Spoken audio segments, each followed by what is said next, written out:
Om Swastiastu. Perkenalkan, nama saya Nikomanggi Ananawati dari SDN 2 Paksebali.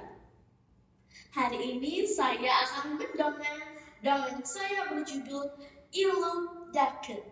Dongeng ini diambil dari buku cerita lingkungan hidup rakyat Bali yang diceritakan kembali oleh Inyoman Suwacana. Pada zaman dahulu, berabad-abad yang silam, hiduplah seorang pemburu. Pemburu ini bernama Ilmu Dake. Ilmu Dake ini dikenal sebagai seseorang yang ahli sekali dalam pemburuan. Hewan apapun yang dilihat oleh Lubdake selalu dibunuh tanpa memikirkan bagaimana dampak ke depannya. Lubdake tinggal di hutan bersama anak dan istrinya. Apapun keperluan keluarga Lubdake cukup mengambil saja di hutan, seperti sayuran, buahan, lauk pauk cukup mengambil saja di hutan. Suatu hari, persediaan makanan di hutan benar-benar habis. Lubdake memiliki niat untuk pergi memburu di hutan di balik bukit. Di sana, Lubdake menyampaikan niatnya kepada istrinya. Hai istriku, aku akan pergi memburu di hutan di balik bukit. Siapkan alat-alat untuk aku memburu.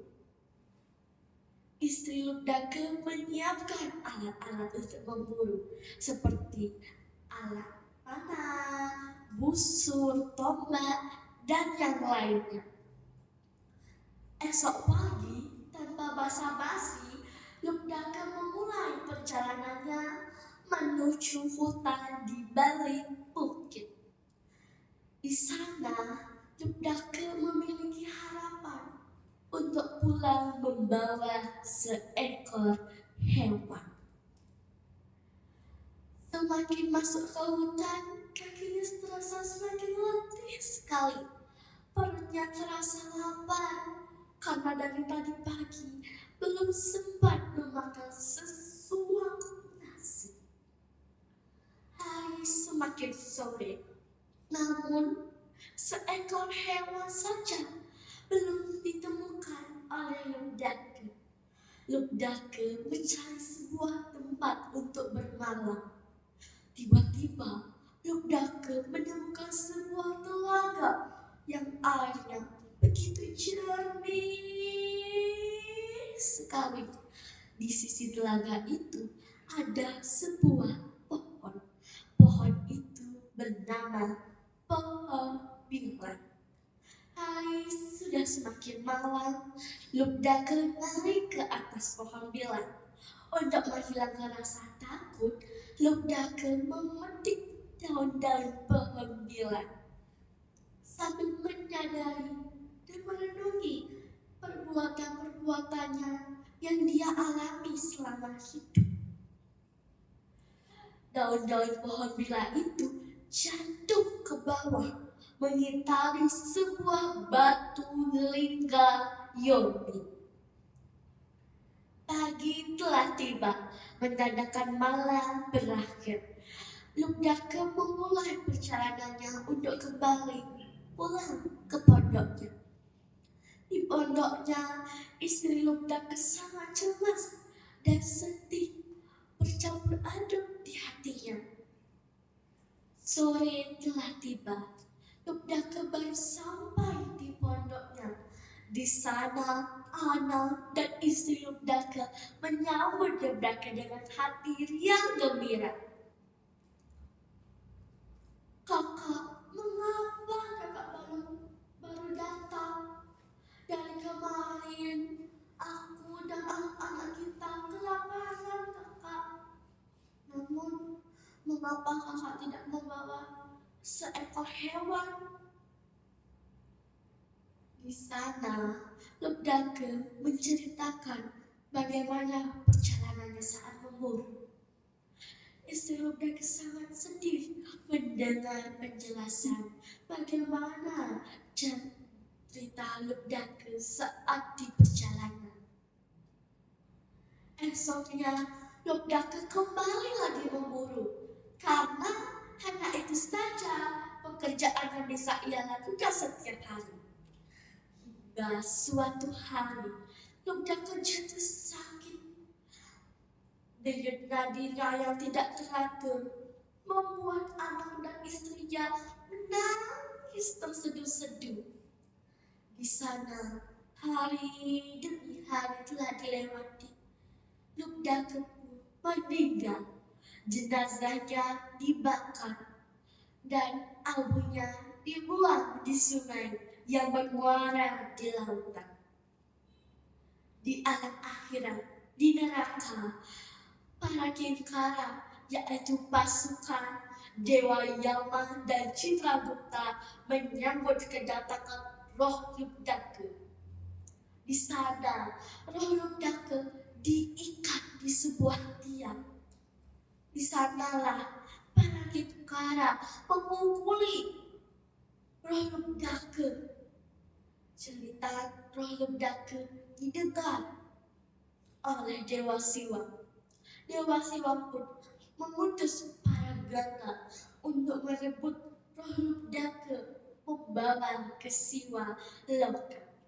Di sana terjadilah perang dahsyat antara para kinkara dan para gana dalam perebutan roh Lubdaka.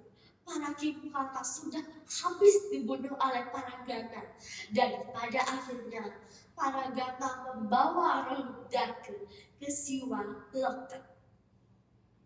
Di neraka, Dewa Yama berbenah di hatinya. Apakah badan pengadilan di neraka sudah tidak ada fungsinya? Di sanalah Dewa Yama, para kinkara dan Citragupta mengadakan protes kepada Dewa Siwa. Tuanku, mengapa engkau mengutus para gana untuk merebut kembali roh Lubdaka?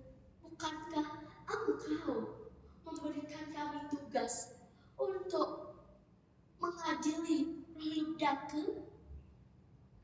Di sana Dewa Siwa menjawab, begini anak-anakku, dengarkanlah sabdaku. Bila ada seseorang yang melaksanakan brata sumadi yang sangat keramat, yang bernama Brata Sumadi Siwa Latri, maka dosa-dosanya akan terhapus dan mendapatkan tempat yang indah di sisiku. Roh Lubdaka sudah melaksanakan dengan sempurna.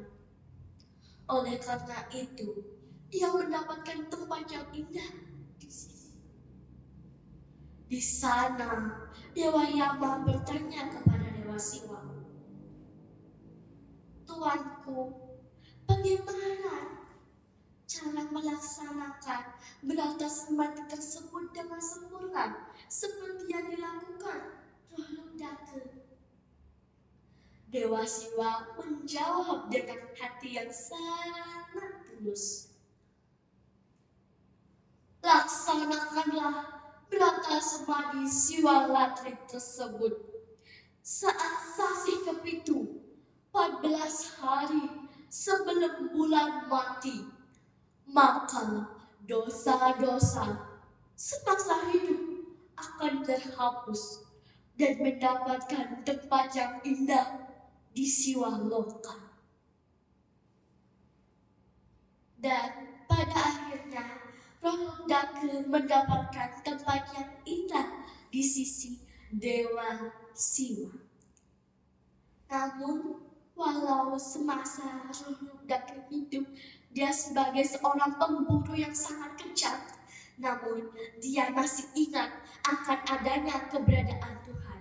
Baik, itu saja. Sekian, terima kasih. Om Santi Santi Santi Om.